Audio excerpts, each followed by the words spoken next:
derechos son violados. Dicen los reportes oficiales que Israel le está negando el acceso al agua, a los alimentos y a los combustibles. Es lo que dice la ONU.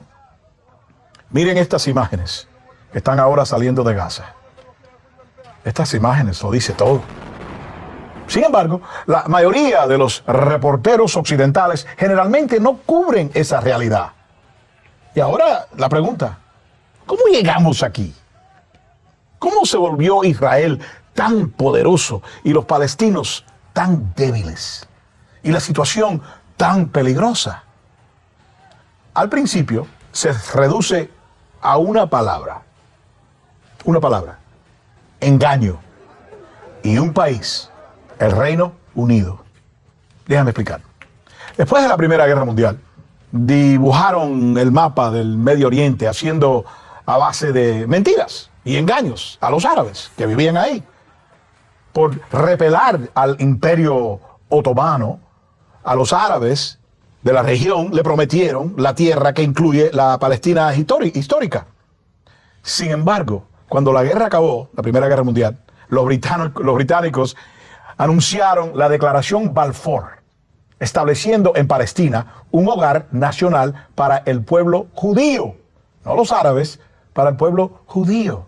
Ponte a pensar que en ese momento, cuando hicieron esa declaración, cuando hicieron eso, el 90% de las personas que vivían en esa región eran árabes, tanto musulmanes como cristianos.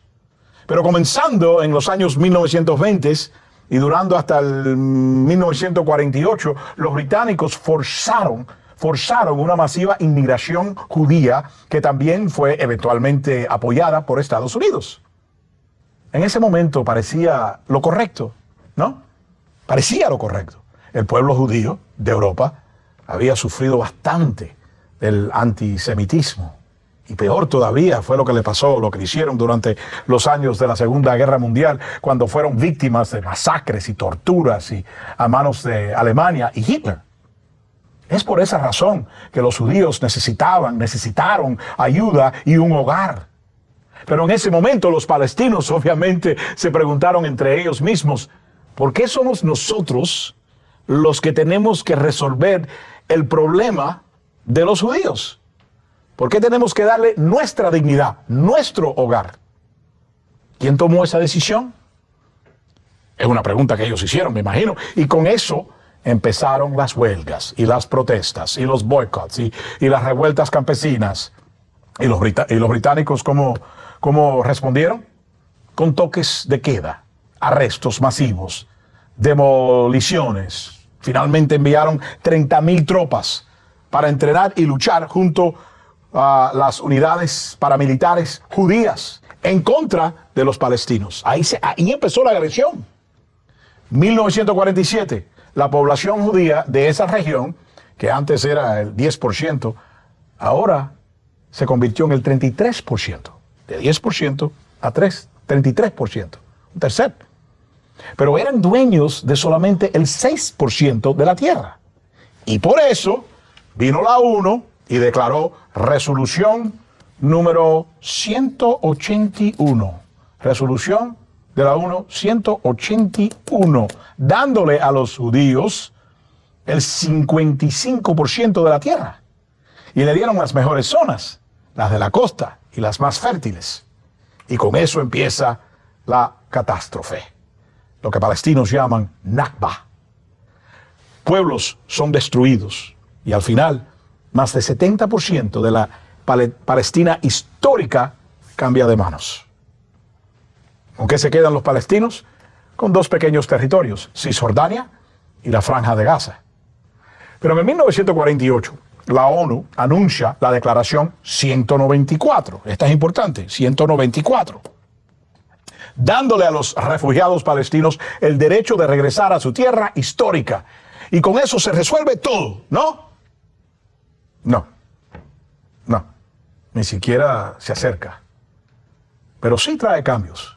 Egipto toma el control de la Franja de Gaza. Jordania toma la administración de Cisjordania. En 1967, ejércitos árabes atacan Israel. Y en 6 días, La guerra acaba en victoria para Israel. Y ahora, más inseguros todavía y con más confianza al mismo tiempo, Israel ocupa el resto de la Palestina histórica. Y con eso el trato y el abuso de los palestinos se pone peor. Dicen ellos, y dicen los otros grupos que estudian esto, llegan todavía más extranjeros judíos al país y reciben todos los derechos y privilegios de ser ciudadanos, mientras los palestinos siguen viviendo bajo ocupación militar. Como protestan, hasta que al fin se reviran con la intifada, o lo que quiere decir eso en árabe es el levantamiento, el intifada. Y de ahí nace Hamas. Y después de ataques militares por parte de Israel en el 2008, también atacaron en el 2012, en el 2014, en el 2021, y ahora nos preparamos para otro ataque. Y este que estamos viendo ahora puede que sea el peor de todos, especialmente para los palestinos, incluyendo 1 millón de ellos que son niños, mujeres y ancianos. Vamos a hablar de este importante tema con Guillermo Pacheco, el director de Asuntos Internacional de Security College. Y esto sí que es un tremendo asunto internacional. Hablando de la historia, de cómo llegamos a este lugar, yo sigo insistiendo, y lo hablo con todas las personas con quien he hablado sobre este tema, que nada más que veo las huellas de los ingleses. Las huellas de los ingleses. Ellos empezaron esto, causaron esto y han más o menos manejado estos por décadas. Sí, mira, creo que lo que pasó es que no pudieron salir bien. Digo, lo han manejado por décadas, pero creo que lo que está pasando ahora es que la salida no fue, digo, no vieron el futuro. La historia para una persona que no sabe de esto es tan fácil.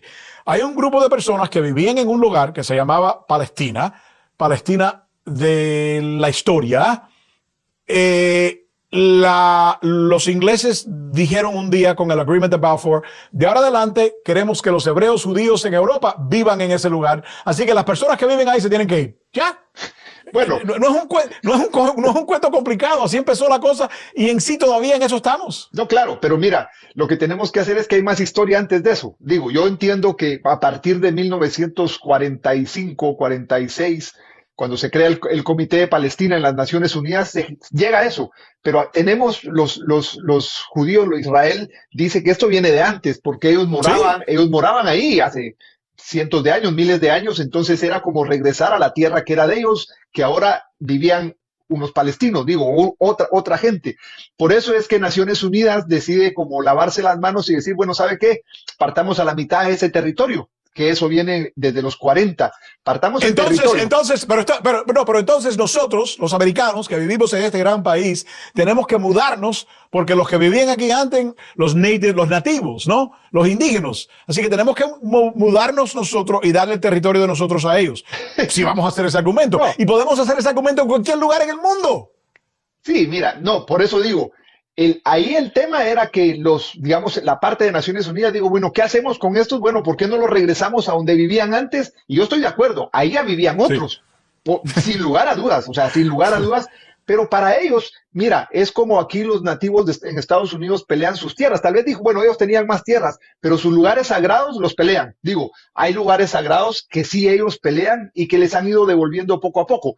Eso es lo que pasa con Israel. Israel pedía sus lugares sagrados. Mira lo que se convierte la famosa el templo, que fue un templo que hizo hace más de 3000 años Salomón y que es todavía donde está el muro de los lamentos. Esa es una pared original. Entonces, ahí se mezcla una historia milenial de los judíos, una historia más reciente de los palestinos, y es casi una historia sin parar, digo, porque sigue dando vueltas.